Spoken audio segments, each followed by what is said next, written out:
Assalamualaikum warahmatullahi wabarakatuh. Waalaikumsalam warahmatullahi wabarakatuh. Selamat pagi, selamat siang, selamat sore, dan selamat malam.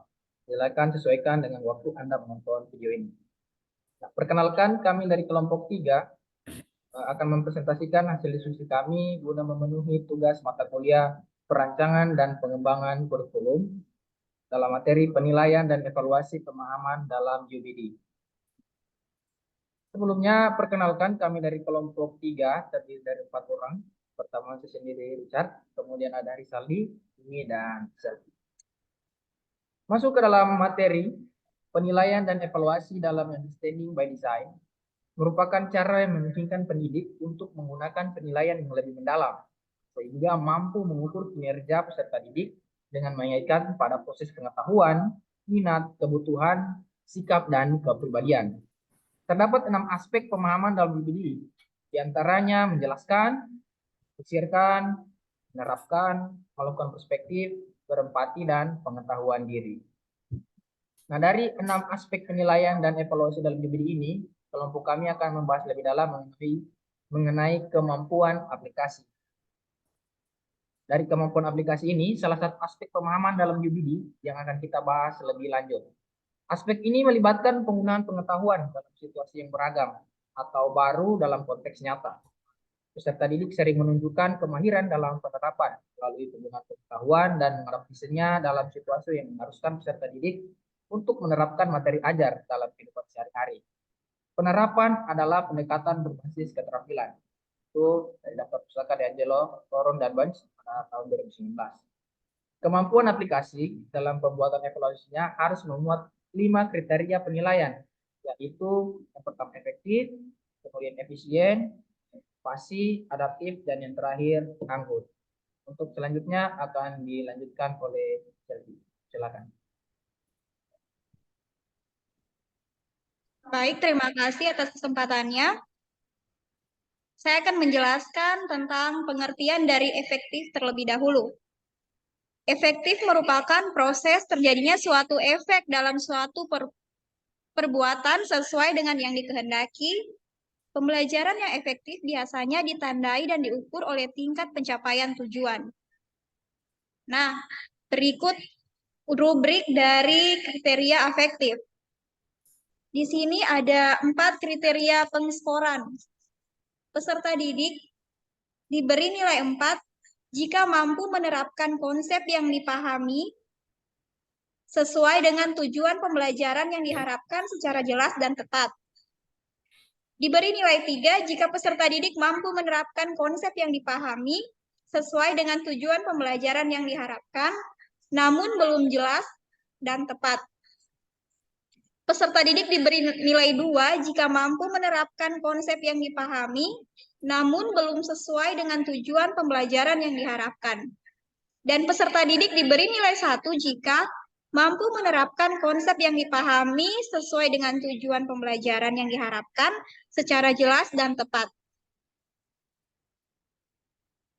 Berikutnya, kriteria efisien. Efisien bermakna sebagai kemampuan atau usaha dalam menyelesaikan suatu tugas secara optimal.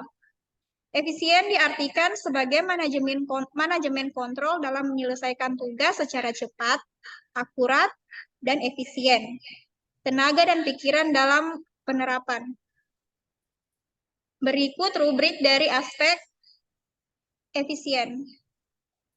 Yang pertama, peserta didik diberi nilai 4 jika peserta didik mampu menerapkan konsep dengan meminimalisir sumber daya, tenaga, dan waktu, serta mendapatkan hasil yang maksimal. Peserta didik diberi nilai 3 jika mampu menerapkan konsep dengan meminimalisir sumber daya, tenaga, namun perihal waktu masih belum efisien. Peserta didik diberi nilai 2 jika mampu menerapkan konsep dengan meminimalisir sumber daya, tenaga, dan waktu, namun belum mampu mendapatkan hasil yang maksimal. Dan peserta didik diberi nilai 1 jika mampu menerapkan konsep dengan meminimalisir sumber daya, tenaga, dan waktu, dan mendapatkan hasil yang maksimal. Berikutnya untuk aspek fasi akan dijelaskan oleh Saudara Risaldi. Saya persilahkan.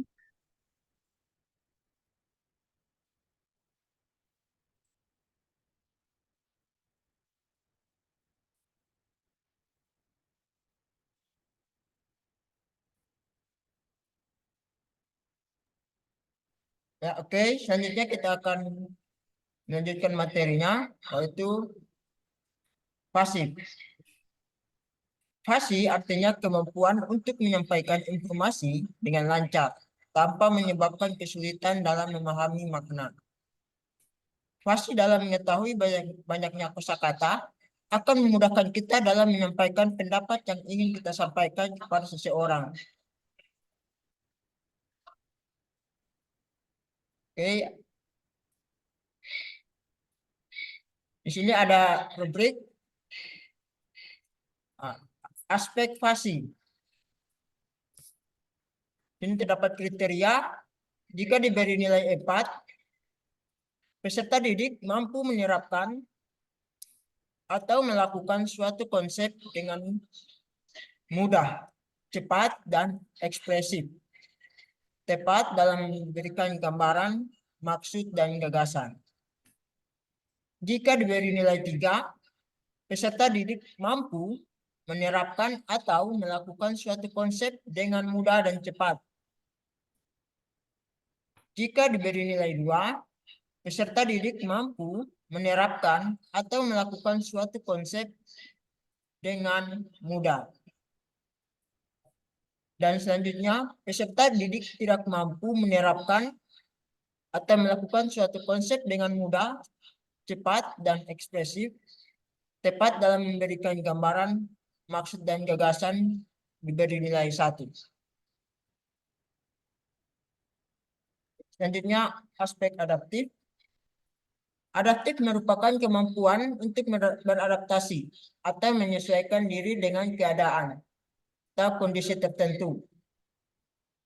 Indikator dalam penilaian ini yaitu peserta didik mampu memanfaatkan benda-benda di sekitar lingkungan dalam menguasai kemampuan pengetahuan, sikap, dan keterampilan.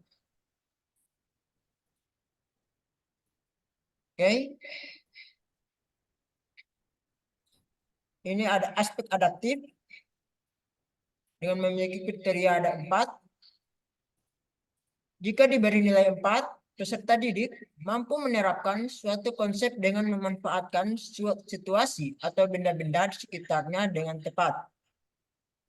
Jika diberi nilai 3, peserta didik mampu menerapkan suatu konsep dengan memanfaatkan situasi atau benda-benda di sekitarnya, namun belum tepat. Jika diberi nilai 2, peserta didik dapat menerapkan suatu konsep, namun belum mampu memanfaatkan situasi atau benda-benda di sekitarnya.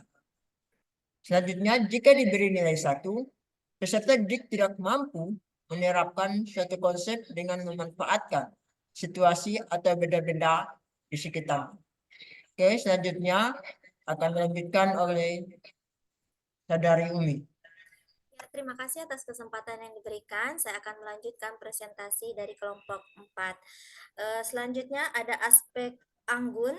Nah, pengertiannya di mana anggun artinya tingkah laku yang apik atau baik, tenang dan berwibawa.